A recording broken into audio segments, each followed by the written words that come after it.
시편 25편은 다윗의 비탄시 이렇게 불리고 있습니다.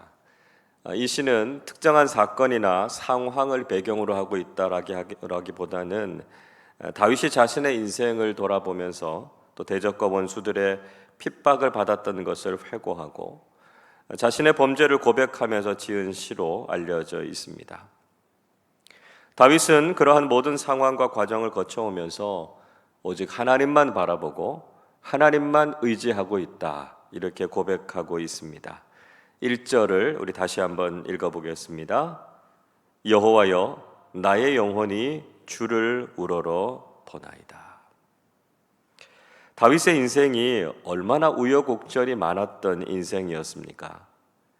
그런데 그는 고난과 핍박, 범죄와 실수, 영광과 성공 가운데서도 오직 하나님만 바라보고 하나님만 의지하고 있다, 이렇게 노래하고 있습니다.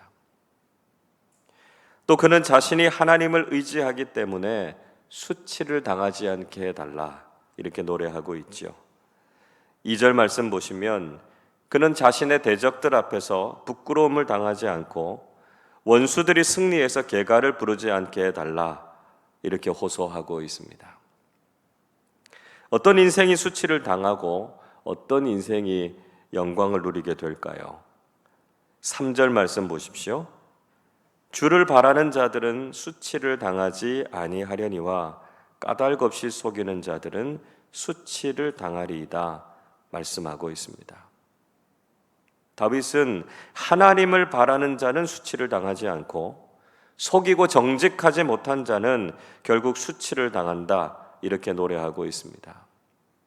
그러니까 우리가 하나님만 바라보고 의지하면 결코 수치를 당하지 않는다, 이렇게 말씀하고 있지요.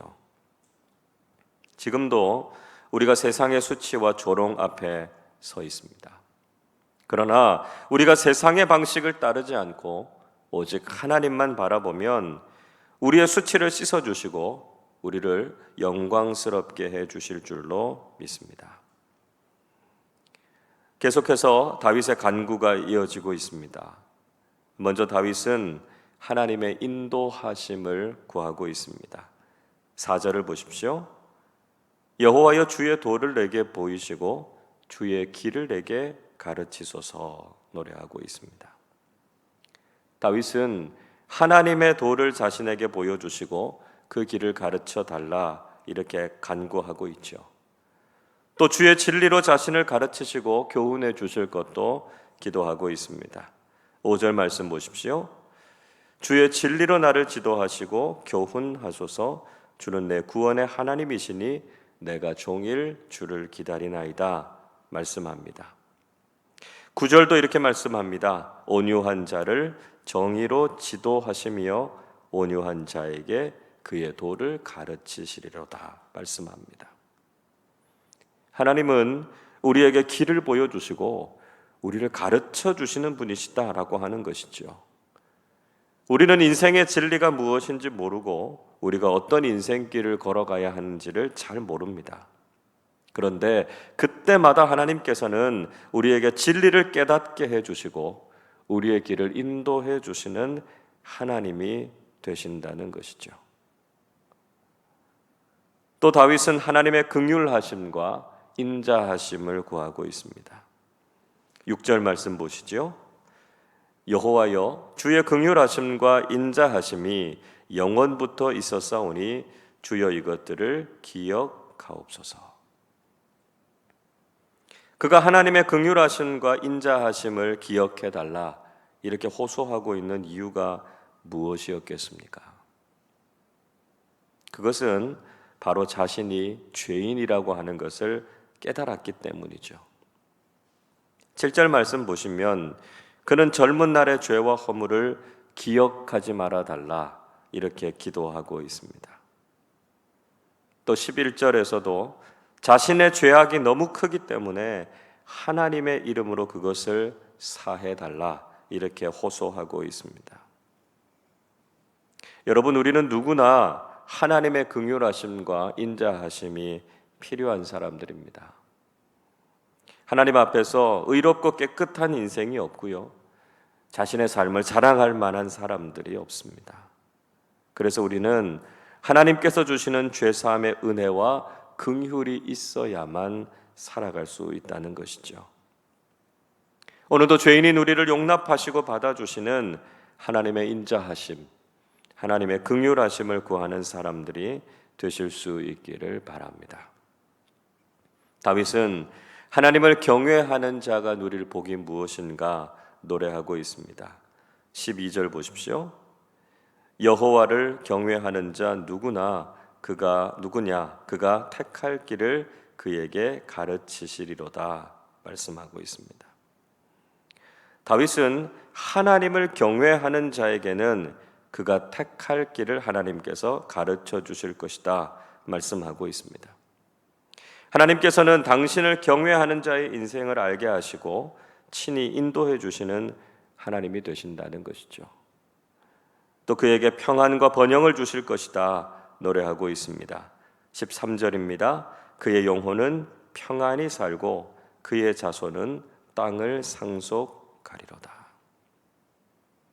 하나님을 경외하는 사람들에게는 하나님께서 평안을 주십니다. 비록 세상은 요동치고 인생에 문제가 있을지라도 믿음의 사람들은 하나님께서 주시는 참된 평안을 누리면서 살게 된다는 것이죠. 그리고 그의 후손들에게까지 풍요와 번영을 허락해 주시겠다고 말씀합니다. 하나님을 잘 믿고 섬기는 인생들 잘못되는 경우가 없습니다. 하나님께서 평안하게 하시고 하나님께서 주시는 복을 누리게 되기 때문에 하나님을 경외하며 살아가는 것이 가장 큰 복임을 깨닫게 되는 것이죠. 또 다윗은 하나님을 경외하는 자들을 하나님께서 가까이 하시겠다 이렇게 고백하고 있습니다. 14절 말씀 같이 읽어보겠습니다. 여호와의 친밀하심이 그를 경외하는 자들에게 있으며 그의 언약을 그들에게 보이시리로다. 하나님께서는 그분을 경외하는 자들에게 친밀하심을 보이시겠다 말씀하고 있습니다. 그래서 하나님의 백성들과 가까이 하셔서 하나님의 신실하신 약속을 이루시겠다고 말씀하고 있죠. 그래서 15절 말씀 보시면 다윗은 항상 하나님을 가까이 하고 하나님을 바라봄으로써 자신을 구원하시는 하나님을 경험하게 될 것이다 확신하고 있습니다. 다윗은 다시 한번 하나님 앞에 간절하게 호소하고 있습니다. 16절 보시면 그는 자신에게 근심이 많기 때문에 자신을 고난에서 건져달라 기도하고 있죠. 또 17절에서도 그는 자신의 모든 죄를 사해 주실 것을 간구하고 있습니다. 그리고 19절, 20절에서 여전히 자신의 주변에 수없이 많은 원수들이 있고 그들로부터 자신을 구원해 주셔서 수치를 당하지 않게 해달라 호소하고 있습니다. 다윗은 변함없이 자신이 하나님을 바라보고 있다 이렇게 고백하고 있죠. 21절 같이 읽어보겠습니다. 내가 주를 바라오니 성실과 정직으로 나를 보호하소서. 오늘 시편의 처음에서 노래했던 것처럼 자신은 여전히 하나님을 바라고 의지하고 있다 고백하고 있습니다. 그래서 성실하시고 정직하신 하나님께서 자신을 보호해 주실 것을 기대하고 있죠. 더 나아가서 다윗은 왕으로서 자신과 자신의 나라를 구원하시고 속량해 주실 하나님을 찬양하고 있습니다. 22절 이렇게 마무리하고 있습니다. 하나님이여 이스라엘을 그 모든 환난에서 속량하소서. 다윗은 자신의 인생만이 아니라 자신의 나라도 하나님께서 지켜주시고 모든 어려움에서 건져주실 것을 간구하고 있습니다. 한 사람의 지도자가 하나님께 드리는 아름다운 기도죠. 자신의 삶도 자신의 공동체도 오직 하나님만을 바라보고 하나님의 도우심을 구할 때 진정으로 평안하고 안정될 수 있다는 것을 그가 고백하고 있습니다. 여러분, 오늘 우리의 삶 속에서도 다윗과 같은 기도, 다윗과 같은 고백이 있어야 할 줄로 믿습니다. 우리가 세상의 다른 무엇인가를 바라보지 않고 오직 하나님만 우러러보고 의지하는 믿음의 사람들이 되실 수 있기를 바랍니다. 하나님께서 우리의 길을 보여주시고 우리의 죄와 허물을 사해 주셔서 하나님의 사람답게 살아가게 해달라고 기도하실 수 있기를 바랍니다. 지금도 여전히 우리를 힘들게 하고 공격하는 세력들이 있습니다. 그러나 우리가 하나님을 경외하는 신앙으로 이 모든 어려움들을 이겨내고 하나님께서 주시는 평안과 번영을 누리게 하실 줄로 믿습니다. 우리 개인의 인생과 우리 공동체를 지키시고 인도해 주시는 하나님의 은혜가 오늘 우리의 삶 속에서도 늘 가득하시기를 주님의 이름으로 축원합니다. 기도하겠습니다. 저희들을 지켜주시고 인도해 주시는 하나님의 인자하심과 긍휼하심에 감사를 드립니다. 지금도 저희들을 공격하는 사람들 앞에서 수치를 당하지 않게 하시고 우리를 인도하시고 진리를 깨닫게 하시는 하나님의 은총을 경험하게 해 주시옵소서.